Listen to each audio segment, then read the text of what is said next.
Caleb Harris mysteriously went missing on March 4th in Corpus Christi, Texas. I did a psychic reading, and really shocking information was revealed to me. I never would have imagined what came through.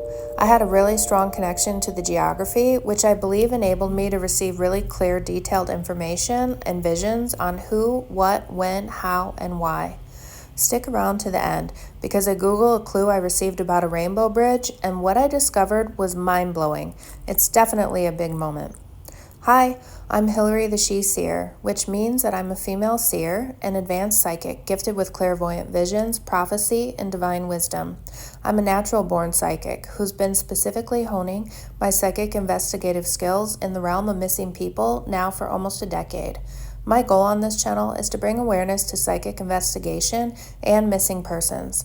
Today's video is on 21-year-old Caleb Harris, who mysteriously vanished outside of his apartment complex without a trace. This video was a request from several viewers who watched my video on Sebastian Rogers. I linked a video from News Nation in the comments to fill you in on the timeline if you're not familiar. Before I start, this is just my opinion. I'm sharing information I believe I'm receiving from my psychic senses. Please read my full disclaimer. This video is for education and entertainment only. Everything I say directed towards this situation is alleged or just a possibility, not fact. I want to give a caution and trigger warning. Viewer discretion is advised. Now let's get into it. This is the reading for Caleb Harris, which was done April 4th at 1:54 a.m. Central European Time from France. Just as I'm getting out my phone and getting ready to start the reading, I see 4:22 in my mind's eye. I believe that the following events occurred and ended at 4:22 a.m. Some viewers have asked me to describe my process a bit more, so I'll briefly explain. I'm looking at Caleb's photo in a deep, concentrated, meditative state, focused on receiving information that is important or helpful, and I'm writing down whatever I pick up. I'm using many abilities and psychic senses at the same time and switching between them to conduct this psychic investigation. I'm using psychometry, which is receiving information from his photo. I'm using mediumship, which is communicating with Caleb's energy. Higher self, I'm asking questions, which can be done if the person is alive or deceased, but it's stronger if they're deceased. I'm channeling, which is allowing myself to write without understanding what I'm writing, and I'm remote viewing, which is transporting my consciousness to certain locations or points in time. The psychic senses I perceive this information through are clairvoyance, which is clear seeing, clairaudience, which is clear hearing, clairsentience, which is clear feeling and sensing, and claircognizance, which is clear knowing. As the reading begins, I hear a man say, "You know." I then have a vision of Caleb in almost a push-up position on the ground. To further explain, it's as if he was pushed to the ground and maybe he's attempting to get back up, trying to lift his body up by his arms. The next thing I'm shown is a glimpse into his thoughts. He's thinking in his head, "You won't believe this," and then, "I can't believe this is happening." It feels like he had a particular person in mind when he was saying, "You won't believe this." You know, maybe you get off the phone with someone and then something happens, and since you were just talking to them or thinking about what you said in your head, you're almost talking to your friend. That's how it feels to me. The next vision is of a bridge. Then I'm hearing it described as a rainbow bridge. I see an actual rainbow and a bridge. I pause with that a moment, wondering if it's just an arched bridge or if the rainbow is significant. I'm told it's like a rainbow. So I write, "I'm seeing a bridge that's like a rainbow, an arched bridge." I ask Caleb for more information. I ask, "Why is this happening?" He says, "This guy's bag." I think the word bag may be slang for money, or it may be a bag with money in it. Now I'm seeing him in a car. I'm in a car with 3 guys. I'm kind of remote viewing. I try to view the car from the outside, and I see it's black and an SUV. I ask what make and year it is, and I receive that it's a Cadillac Escalade. Then I see the year 2010 in white in my mind's eye. I see a car stopping and a guy saying something, and two guys jump out and grab him and put him into the vehicle. As I tune in more to the situation, it's becoming clear this is a case of mistaken identity. He's making me feel like he could or should have proven something on his phone, but he was in shock. I get that he could barely think. He had a freeze reaction when they pulled up and said something to him. You know, when a trauma happens, you instinctively fight, flight, or freeze. His instinct and response to this threat was to freeze. I keep getting that he was just thinking in his head, this can't be happening. I feel like these guys kidnapped him, put him in the car, and put a bag over his head. I'm getting that he's not experiencing all his senses. He's only able to hear. These guys are not saying much. I feel these are ethnic men around the ages of 23 to 25, and maybe one 27 to 29, African American, and mixed ethnicity with Hispanic potentially.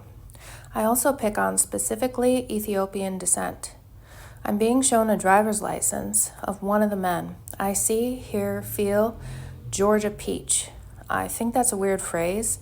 Does that mean anything to you guys? I also get Seattle. I see the name Kenny, 26. I hear someone say, the money's all there. Keep in mind, this is just a statement that's coming through in the energy. I'm not exactly sure what place and time it applies to. As this reading develops, I realize this statement may be related to the reason for this confrontation. Specifically, I believe someone was ripped off and perhaps shorted money in an illegal dealing. To reiterate, this is a case of mistaken identity. I do not feel Caleb was involved in this in any way, and this is a very extreme case of horrible timing and a 1 in a million odds. I feel like Caleb is put in the car, and then it seems like they're driving about 5 to 10 minutes. I feel like they had this plan to get information out of him. I feel there's a confrontation in a park-type outdoor setting. This is happening shortly after the kidnapping. I get the feeling these guys are asking him questions, and he's trying to tell them he doesn't know. He doesn't know who that is. If you recall, the beginning of the reading, I heard a man say, "You know," and Caleb was on the ground in a push-up position. I believe that is speaking to this point in the night, the confrontation outside in a park-like area or someplace slightly remote that these guys think is a good area to do this. Maybe this is the area or drop point for drug or money pickups. Oftentimes, the reading starts with a person's last moments before they passed. I believe this is because energetically, it's the easiest to pick up because it's charged with lots of intense emotions. So this was a kidnap and get the info type of scenario. I feel that by the end of their questioning, they figured out it wasn't the right guy or he wouldn't give them the information, but they didn't let him go. I also asked what is going on in his body. I'm feeling something in my right pectoral muscle, which is the chest. I'm feeling pressure in my left pectoral as well as the middle of my left forearm. Also my left shoulder by my collarbone. Perhaps this is a pre-existing injury. I'm feeling a throbbing, painful sensation above my right eye and then a sensation at the right base of my skull. This not only came up in my body when I was doing the reading, but also as I edit and review the notes, so that's very significant. Unfortunately, to me, this is telling me that these sensations are related to Caleb allegedly passing away. I'm feeling this is a B-U-L-L-E-T trajectory from above his right eye, exiting at the right side base of his skull. I see him being duct taped on his hands and feet, like if you're on your knees and they duct tape your ankles together and your wrists are duct taped, like in a figure 8 many times, and then around both wrists together in front of his body.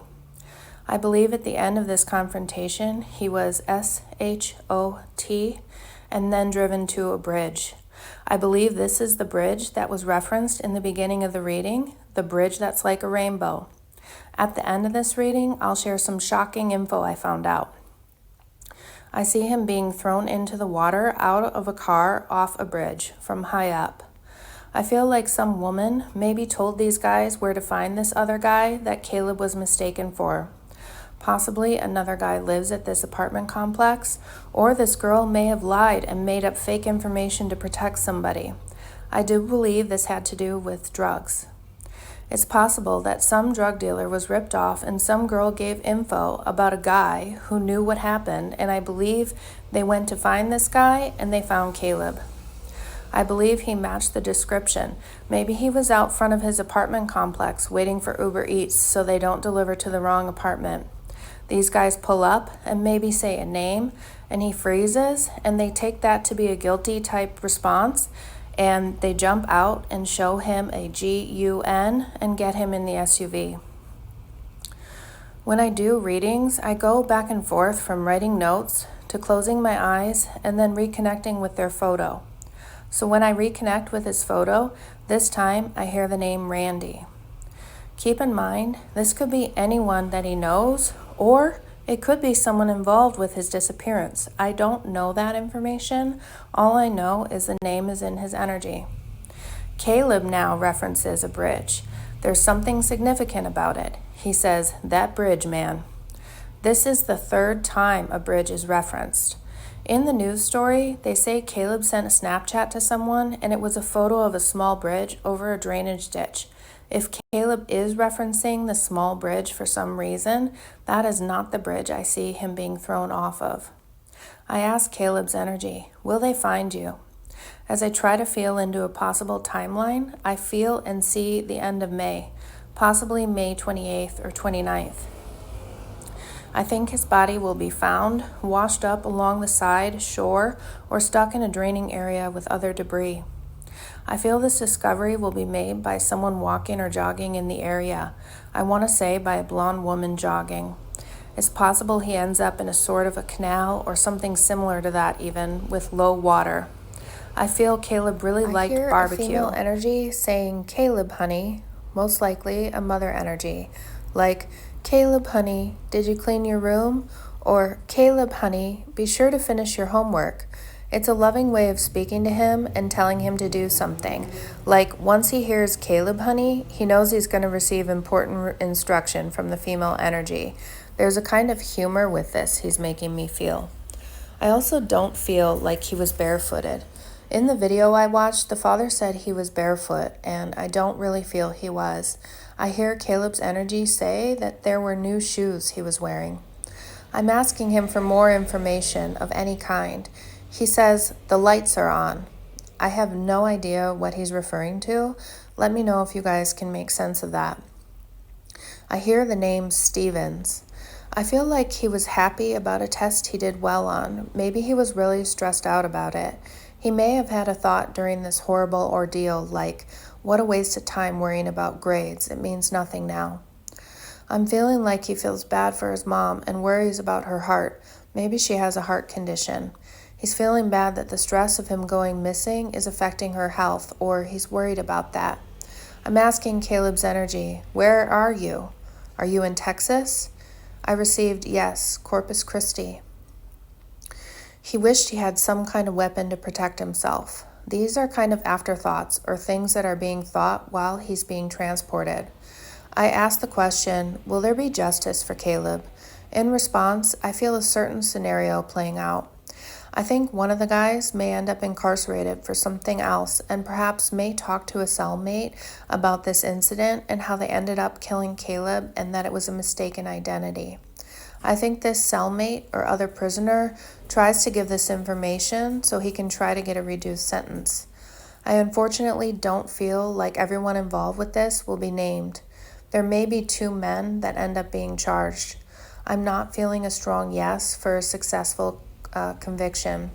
I feel like these guys end up in prison for other offenses.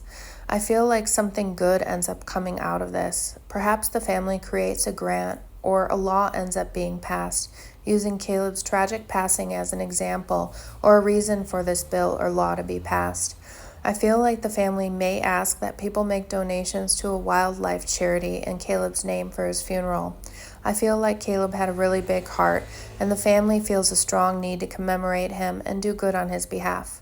I'm seeing an example of when he was little. There's some story about Caleb sharing his lunches with friends or giving to the extent of where he was left with not enough. He was always willing to help others. Okay, so remember the bridge that's like a rainbow? After I finished this session, I Googled Arched Bridge in Corpus Christi. Right away, a bridge called the Harbor Bridge came up. I Googled pictures of this bridge and I couldn't believe it. They light up the bridge with rainbow-colored LED lights. So it is exactly a bridge like a rainbow. It's arched and rainbow color. I've received powerful validations like this before, but every time I do, I'm blown away. There is no doubt in my mind this is the bridge that I received in my reading. It is possible I've interpreted the message differently than intended, but I don't believe so. I mapped this bridge's distance from his apartments, called the Cottage at Corpus Christi, to the Harbor Bridge. It's about 18 to 24 minutes away. Remember, I got that he was taken to an outdoor location for a confrontation where he was SHOT, and then I believe he was driven to the Harbor Bridge and pushed over the side. The sensations in his chest and collarbone and left forearm may have been from the impact when he hit the water. What do you guys think? Just so you know, I've elaborated explanations and arranged my notes to tell the story in a way that makes sense to you, but it actually unfolds piece by piece in a confusing way. In fact, I didn't even realize what had happened or that it was mistaken identity until at least halfway through my session. I put it together and rearranged the order so you guys can follow it. If you watch the Marissa Carmichael first video, you'll see how confusing it is if I just read it as it comes. It's actually like a tornado of thoughts, visions, names, etc. So if you guys get something out of these videos, subscribe to my channel. If you want me to make more content or you appreciate the hours of time and energy I put into the readings and editing, please hit the like button and leave a comment below. It's a free way to show your support and it only takes a moment for you, but it really helps YouTube suggest my videos and grow my channel. I'm not yet monetized, so if you'd like to support me, you can buy me a coffee in the link in the description. Please let me know what cases you'd like me to discover or to actually cover for you guys. Caleb's case was a request. Above all, thank you for being here. It means a lot to me, and I'll see you in the next video.